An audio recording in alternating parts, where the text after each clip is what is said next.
Hey, Scott Moore here with thecallofmen.com.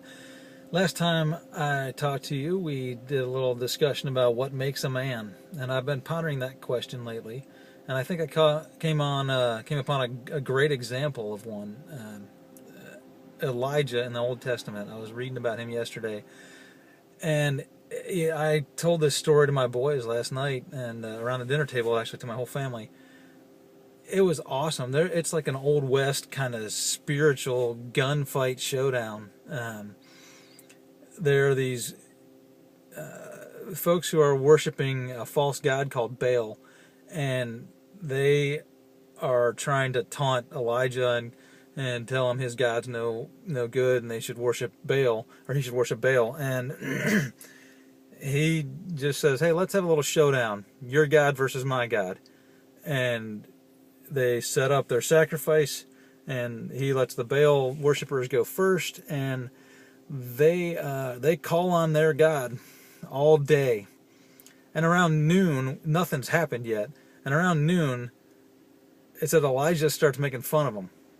I mean, there's like 50 of these priests of Baal that are all trying to call on Baal to burn up their sacrifice, and Elijah's by himself, and he starts making fun of him. He says, well, Baal is a god. Maybe he's sleeping. Maybe he's relieving himself or something like that. It actually says that. I was stunned, and my boys loved that part. So, but then they keep on trying. They get a little crazier. They start cutting themselves with swords as part of their worship act to try and call on Baal.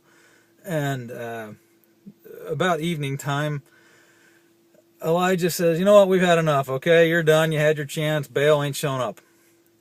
And he says, "All right, I got my sacrifice all set up here on my altar that I've made for the God of Israel.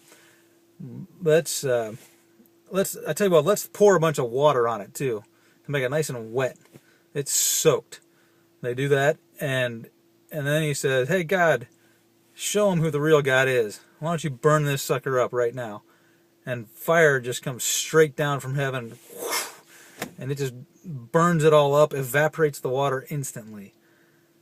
Now, I tell you, that is a man, a guy who says to a bunch of crazy demon-worshipping psychopaths who are cutting themselves with swords, he's standing by himself and says, "I'm trusting in God.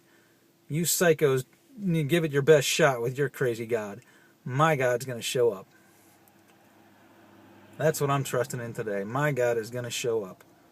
So, that's my thoughts on it. What do you think makes a real man? This is Scott Moore with thecallofmen.com.